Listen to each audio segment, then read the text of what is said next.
2 ನಿಮಿಷ ಕರೆಕ್ಟಾಗಿ ಕೇಳಿಸ್ಕೊಳ್ಳಿ ಮಕ್ಕಳ. 2 ನಿಮಿಷ ನಿಮ್ಮ ಆಟಗಳನ್ನೆಲ್ಲ ಬಿಟ್ಟು ಕರೆಕ್ಟಾಗಿ ಕೇಳಿಸ್ಕೊಳ್ಳಿ. ಹಾವು ಕಡಿತಕ್ಕೆ ಒಳಗಾಗಿ 50,000-60,000 ಜನ ವರ್ಷಕ್ಕೆ ಸಾಯ್ತು. ಭಾಳ ಇಂಪಾರ್ಟೆಂಟ್. ಯಾಕಂದರೆ ಹುಲಿ ಅಥವಾ ಆನೆಗಳಿಂದ ಆಗೋಂಥದ್ದು ತುಂಬ ಕಡಿಮೆ ಕೇಸ್ಗಳು. ಎಲ್ಲ ಕಾಡಂಚಿನ ಜಾಗಗಳು ಮತ್ತು ನಾವು ಸ್ಕೂಲ್ಗಳಲ್ಲಿ ನಮ್ಮ ಹಳ್ಳಿಗಳಲ್ಲಿ ಹಾವು ಕಡಿತಕ್ಕೆ ಒಳಗಾಗಿ ಸಾಯಂತ ಜಾಸ್ತಿ. ಮತ್ತು ರೈತರುಗಳು ಸಾಯಂತ ಜಾಸ್ತಿ. ಯಾಕಂದರೆ ಹೊಲಗಳಲ್ಲಿ ಕೆಲಸ ಮಾಡ್ತಿರ್ತಾರೆ, ಅವಾಗ ಸಾಯಂತ ಜಾಸ್ತಿ. ಇದು ನಿಮಗೆ ಗೊತ್ತಿರಬೇಕು, ಭಾಳ ಇಂಪಾರ್ಟೆಂಟ್. ಆಯಿತಾ? ಪಕ್ಕದಲ್ಲಿ ಯಾರಿಗಾರು ಕಚ್ಚಿದ್ರೆ ಅಥವಾ ನಮಗೆ ಕಚ್ಚಿದ್ರೆ ನಾವು ಏನು ಆ ಟೈಮಲ್ಲಿ ಏನು ಮಾಡಬೇಕು, ಏನು ಮಾಡಬಾರ್ದು ಅನ್ನೋದು ನಿಮಗೆ ಗೊತ್ತಿರಬೇಕು. ಆಯಿತಾ? ಮೊದಲನೇದಾಗಿ ಫಸ್ಟು ಇವ್ನಿಗೆ ಹಾವು ಕಚ್ಚಿದೆ ಅಂದ್ಕೊಳ್ಳಿ. ಆಯಿತಾ? ಇವನ ಹೆಸರೇನು? ಸೈಯದ್ ಸುಫಿಯಾನ್ ಅಲ್ಲ? ಸೂಫಿಯಾ. ಓಕೆ, ಸೈಯದ್ ಸೂಫಿಯಾಗೆ ಹಾವು ಕಚ್ಚಿದೆ ಅಂದ್ಕೊಳ್ಳಿ. ಆಯಿತಾ? ಫಸ್ಟು ನೀವು ನೋಡ್ಬೇಕಾಗಿರೋದು ಈ 2 ಮಾರ್ಕ್ ಇದೆಯಾ ಅಂತ. ಯಾವುದು? ಈ 2 ಮಾರ್ಕ್ ಇದೆಯಾ ಅಂತ. ಯಾಕೆ? ಹಾವಿಗೆ ಎಷ್ಟಲ್ಲು? ವಿಷಪೂರಿತ ಹಾವುಗಳಿಗೆ ಮಾತ್ರ 2 ಹಲ್ಲು.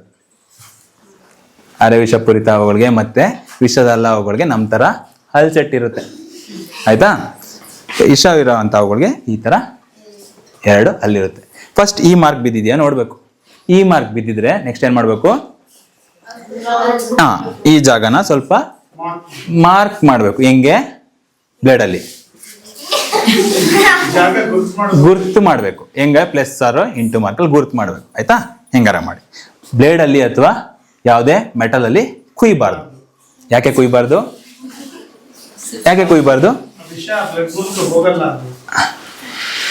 ಹಾವು ಕಚ್ಚಿದ್ರೆ 4ರಿಂದ 5 ಗಂಟೆವರೆಗೂ ಬದುಕಿರೋಂಥ ಚಾನ್ಸಸ್ ಜಾಸ್ತಿ. ಇವಾಗ ಈ ಕಟ್ ಮಾಡ್ಬಿಟ್ರೆ ಏನಾಗುತ್ತೆ? ಸ್ವಲ್ಪ ಡೀಪಾಗಿ ಕಟ್ ಮಾಡ್ಬಿಟ್ರೆ ನರ ಕಟ್ ಆಗ್ಬಿಟ್ರೆ ಏನಾಗುತ್ತೆ? ಹಾವು ಕಚ್ಚಿದ್ರೆ 4ರಿಂದ 5 ಗಂಟೆ, ನರ ಕಟ್ ಆಗ್ಬಿಟ್ರೆ 4 ನಿಮಿಷಕ್ಕೆ ಮೇಲೆ ಕೊಟ್ಟೆ. ಅದಕ್ಕೆ ಬ್ಲೇಡಲ್ಲಿ ಅಥವಾ ಇದರಲ್ಲಿ ಕಟ್ ಮಾಡಬಾರ್ದು. ದಾರನ ಅಥವಾ ಬಟ್ಟೆನ ಟೈಟಾಗೆ ಕಟ್ಟಬಾರ್ದು. ಹಾವಲ್ಲಿ 2 ಥರ ವಿಷ. ಒಂದು ನ್ಯೂರೋಟಾಕ್ಸಿಕ್, ಇನ್ನೊಂದು ಈಮೋಟಾಕ್ಸಿಕ್. ನ್ಯೂರೋಟಾಕ್ಸಿಕ್ ಅಂದರೆ ನರದಿಂದ ನರಕ್ಕೆ ಹೋಗಿ ಬ್ರೈನ್ಗೆ ಹೋಗಿ ಬ್ರೈನ್ ಸೆಲ್ಸ್ ಡೆಡ್ ಆಗಿ ಮನುಷ್ಯ ಸತ್ತೋಗ್ತಾನೆ. That is neurotoxic. ಇನ್ನೊಂದು ಈಮೋಟಾಕ್ಸಿಕ್, ಬ್ಲಡ್ಡಿಂದ ಬ್ಲಡ್ಗೆ ಹೋಗಿ ಕೊಳಿತಾ ಎಷ್ಟು ಏನೋ ಇಂಜೆಕ್ಟ್ ಆಗಿರುತ್ತೆ ಅಷ್ಟು ಕೊಳ್ತೋಗುತ್ತೆ. ಇಂಥ ಅವುಗಳಿಗೆ ನೀವು ಬಟ್ಟೆನ ಅಥವಾ ದಾರಾನ ಟೈಟಾಗಿ ಕಟ್ಬಿಟ್ರೆ ಏನಾಗುತ್ತೆ? ರಕ್ತ ಜೊತೆ ವಿಷನೂ ಹೋಗ್ದೇನೆ ಅಲ್ಲೇ ಕಟ್ಬಿಡುತ್ತೆ ಅಲ್ವಾ? ಇವತ್ತೊಂದು ದಿನ ಒಂದು ಬದುಕುಳಿದ್ರು ಡಾಕ್ಟ್ರು ಒಂದಿನ ಹೇಳ್ತಾರೆ ಈ ಪೋರ್ಷನ್ನ ಕಟ್ ಮಾಡಬೇಕು ಅಂತಾರೆ. ಯಾಕಂದರೆ ಇಲ್ಲಿ ಗ್ಯಾಂಗ್ರೀನ್ ಆಗಿರುತ್ತೆ, ಈ ಪೋರ್ಷನ್ನ ಕಟ್ ಮಾಡಬೇಕು ಅಂತಾರೆ. ಕೈ ಕಚ್ಚಿದ್ರೆ ಕೈ, ಕಾಲು ಕಚ್ಚಿದ್ರೆ ಕಾಲು, ತಲೆ ಕಚ್ಚಿದ್ರೆ ತಲೆ.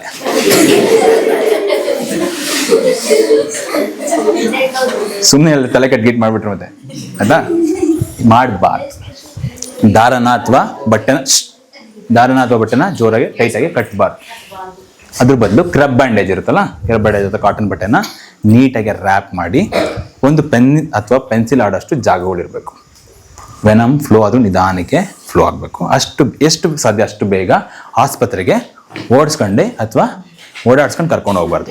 ನಿಧಾನಕ್ಕೆ ಹಾಸ್ಪಿಟ್ಲಿಗೆ ಅವ್ರನ್ನ ಕರ್ಕೊಂಡು ಹೋಗ್ಬೇಕು, ವೆಹಿಕಲಲ್ಲಿ ಕರ್ಕೊಂಡು ಹೋಗ್ಬೇಕು. ವೆನಮ್ ಹೋದ್ರೂ ನಿಧಾನಕ್ಕೆ ಹೋಗ್ಬೇಕು ಅಂತ. ಒಂದೇ ಕಡೆ ಸ್ಟಕ್ ಆಗಬಾರ್ದು. ವೆನಮ್ ಒಂದೇ ಕಡೆ ಆದರೆ ಏನಾಗುತ್ತೆ? ಸೆಲ್ಸ್ ಡ್ಯಾಮೇಜ್ ಆಗ್ಬಿಡುತ್ತೆ. ಇದಕ್ಕೆ ಮಾಡಬಾರ್ದು. ಕ್ರಬ್ ಬ್ಯಾಂಡೇಜ್ ಆದರೆ ಏನಾಗುತ್ತೆ? ಸ್ಪೈರಲ್ ಆಗಿ ನಿಧಾನಕ್ಕೆ ಫ್ಲೋ ಆಗುತ್ತೆ. ಆಯ್ತಾ? ಓಕೆ. ಇಲ್ಲ ಎಲ್ಲೋ ಐತೆ. ಒಂದು ನ್ಯೂರೋಟಾಕ್ಸಿಕ್, ನರದಿಂದ ನರಕ್ಕೆ ಹೋಗುವಂಥದ್ದು. ಇನ್ನೊಂದು ಈಮೋಟಾಕ್ಸಿಕಲ್ಲಿ 2 ಥರ. ಮತ್ತೆ ಸೈಟೋಟಾಕ್ಸಿಕ್ ಅಂತ ಹೇಳ್ತೀವಿ, ಸೆಲ್ ಟು ಸೆಲ್. ಇನ್ನೊಂದು ಮಯೋಟಾಕ್ಸಿಕ್, ಮಸಲ್ಸ್ಗಳು ಡ್ಯಾಮೇಜ್ ಆಗುವಂಥದ್ದು. ಓಕೆ, ಆಯಿತಾ? ಹಾವು ಕಚ್ಚಿದಾಗ ಇನ್ನೊಂದು ತುಂಬ ಇಂಪಾರ್ಟೆಂಟ್ ಅಂದರೆ ನಿದ್ದೆ ಬರ್ತಿರುತ್ತೆ. ಪೈನ್ಗೆ ನಿದ್ದೆ ಬರ್ತದೆ, ಕಣ್ಮುಚ್ಚು. ಆ ನಿದ್ದೆ ಮಾಡೋನ್ನ ಹೊಡೆದು ಎದ್ದೇಳಿಸ್ತಾ ಇರಬೇಕು. ಜೋರಾಗಿ ಹೊಡಿಬೇಕು. ನಾನು ಸ್ವಲ್ಪ ನಿಧಾನ ಕೊಡಿದೆ, ಆಮೇಲೆ ಎಲ್ಲ ಕೇಸ್ಗೆ ಸಾಕ್ಬಿಟ್ರೆ ಕಷ್ಟ ಅಂತ.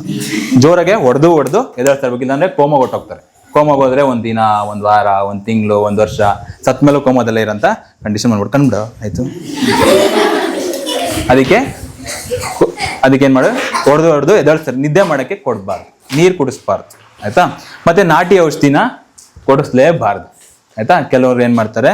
ನಾಟಿ ಔಷಧಿನ ಕೊಡಿಸ್ತಾರೆ.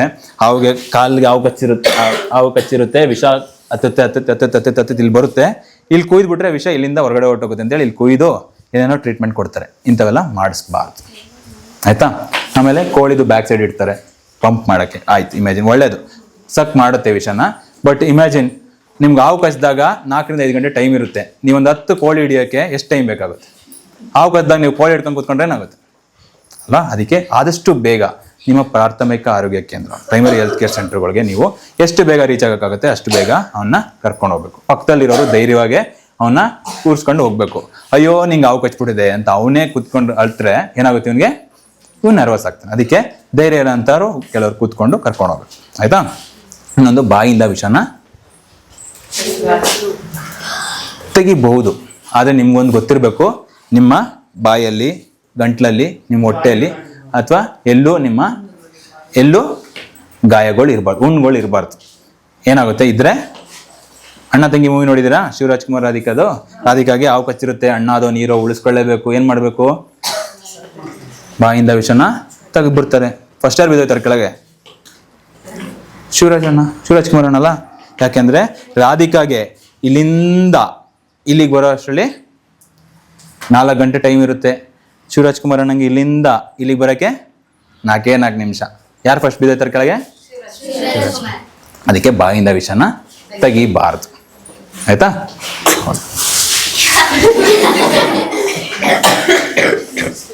ಆಯ್ತಾ? ಏನೋ ಡೌಟ್ಸ್ ಇದೆ ಮಕ್ಕಳ? ಅಲ್ಲ, ಆವಲ್ಲಿ 2 ಥರ. ಕಿಂಗ್ ಕೋಬ್ರಾ, ಕಾಳಿಂಗ ಸರ್ಪನು ನ್ಯೂರೋಟಾಕ್ಸಿಕ್, ನರದಿಂದ ನರಕ್ಕೆ ಹೋಗಿ ಬ್ರೈನ್ಸ್ ಇಲ್ಲ. ಯಾಕೆ ಕಿಂಗ್ ಕೋಬ್ರಾಗೆ ವೆನಮ್ ಆಂಟಿವೆನಮ್ ಕಂಡಿಡಿದಲ್ಲ ಅಂದರೆ, ಅಷ್ಟು ಕ್ವಾಂಟಿಟಿ ಆಫ್ ವೆನಮ್ ಜಾಸ್ತಿ. ಹೋಗಿ ಒಂದು ಕುದುರೆಗೆ ಇಂಜೆಕ್ಟ್ ಮಾಡಿದ್ರು ಅದು ಕುದುರೆ ಆಂಟಿಬಾಡಿನ ಪ್ರೊಡ್ಯೂಸ್ ಮಾಡಲ್ಲ. ಅದರಿಂದ ನಾವು ತಗೊಂಡು ಮನುಷ್ಯನ ತಗೊಳ್ಳೋಕೆ ಆಂಟಿವೆನಮ್, ಅದು ಕಷ್ಟ ಆಗಿದೆ. ಆಯ್ತು,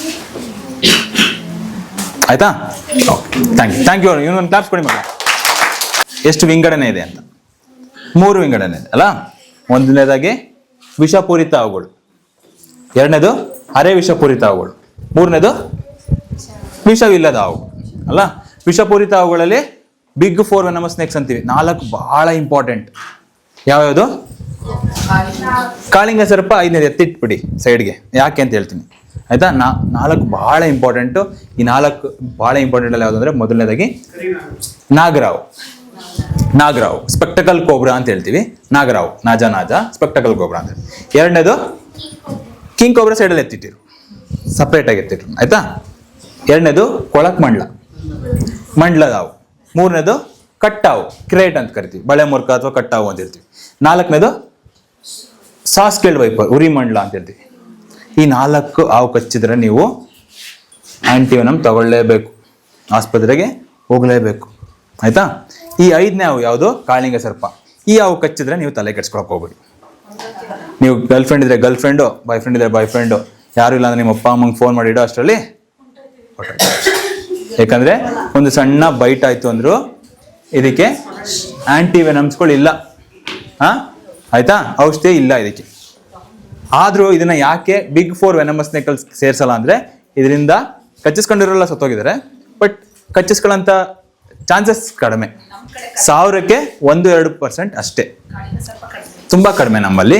ಇದು ಎಲ್ಲಿ ಜಾಸ್ತಿ ಇರುತ್ತೆ ಅಂದ್ರೆ, ಇದ್ರದ್ದು ಹ್ಯಾಬಿಟಾಟ್ ಎಲ್ಲಿ, ವಾಸಸ್ಥಾನ ಎಲ್ಲಿ ಅಂದ್ರೆ ನಮ್ಮಲ್ಲಿ ಎಲ್ಲಿ ಎವರ್ಗ್ರೀನ್ ನಿತ್ಯ ಹರಿದ್ವರ್ಣ ಕಾಡುಗಳಲ್ಲಿ ನೋಡ್ಲಿಕ್ಕೆ ಸಿಗ್ತಂತ ಅವುಗಳು.